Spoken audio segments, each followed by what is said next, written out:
ससुर ने दामाद के प्यार के आगे झुक के दिया अपनी बेटी का हाथ। बहुत समय पहले की बात है। एक छोटे से गांव में सीता नाम की लड़की रहती थी। उसके पिताजी एक छोटे किसान थे और माँ एक गृहिणी है जिनका स्वास्थ्य खराब रहता था। सीता ही अपनी माँ की देखभाल और खेत में काम करती है। सीता बहुत सुंदर और दयालु थी। लड़की के पापा फूलों की खेती करते थे। सीता की माँ दिल की रोगी थी। सीता ही उनकी देख रेख करती और खेत पर पापा का हाथ बांटती। एक दिन जब सीता अपने खेत से फूल तोड़ रही होती है, तभी उसे एक बहुत मधुर संगीत और गाने की आवाज़ सुनाई दी। पहले तो सीता ने ध्यान नहीं दिया, पर जब वह संगीत में मदहोश होने लगी तब उसने रहा नहीं गया। जहाँ से गाना की आवाज़ आ रही थी, सीता उसी पर चल पास जाकर देखा तो एक हट्टा कट्टा लड़का अपनी आंखें बंद करके गिटार बजाते हुए गाना गाए जा रहा है। सीता उस अनजान लड़के को एकटक होकर देखने लगी। बहुत देर तक सीता उसको देखती रही और संगीत में खोकर उसके पास आंखें बंद करके बैठ गई। जब लड़के ने गाना बंद किया और आंखें खोली तो देखा एक सुंदर और मासूम सी लड़की उसके सामने बैठी थी। लड़के का नाम रामू था। रामू ने पूछा, कौन हो तुम? सीता एकदम से चौंक गई और कुछ न बोल पाई। धीरे धीरे दोनों ने बात शुरू किया। सीता ने रामू से गाने की तारीफ की और रामू ने उसकी सुंदरता की। रामू पड़ोस के ही गांव का लड़का था जिसको संगीत में बहुत रुचि थी, पर घरवालों के कहने पर वह शहर में पढ़ाई करने गया था और नौकरी ना मिलने की वजह से वह गांव वापस आया था।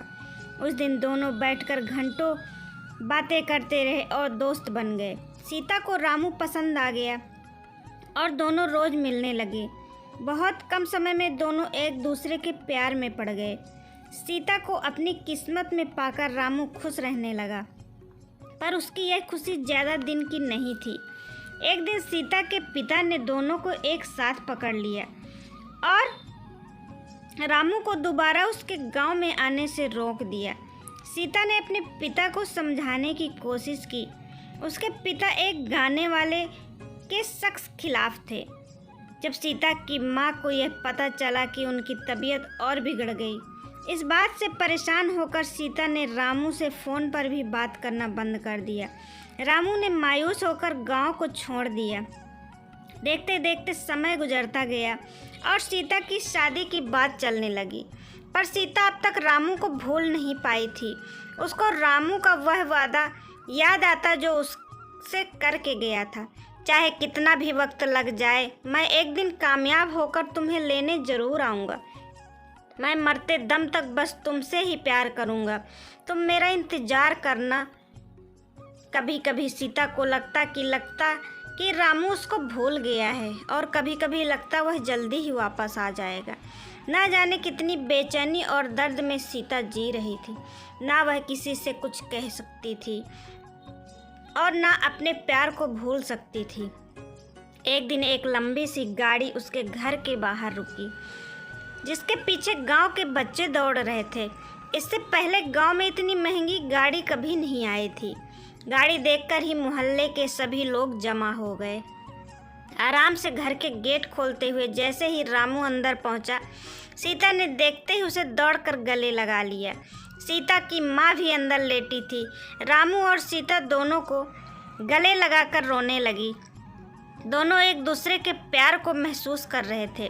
दोनों के मन से सारी शंकाएं दूर हो गई और दोनों का प्यार वक्त के साथ बढ़ता गया। सीता के पापा से रामू ने उसका हाथ मांगा और सीता की माँ का इलाज बड़े शहर में कराने का वादा किया। रामू शहर में बड़ा गाने वाला बन गया था। उसके गाने टीवी पर आने लगे थे। आज उसके पास वह सब कुछ था जिसको सीता के पिता ने कभी देखा तक ना था।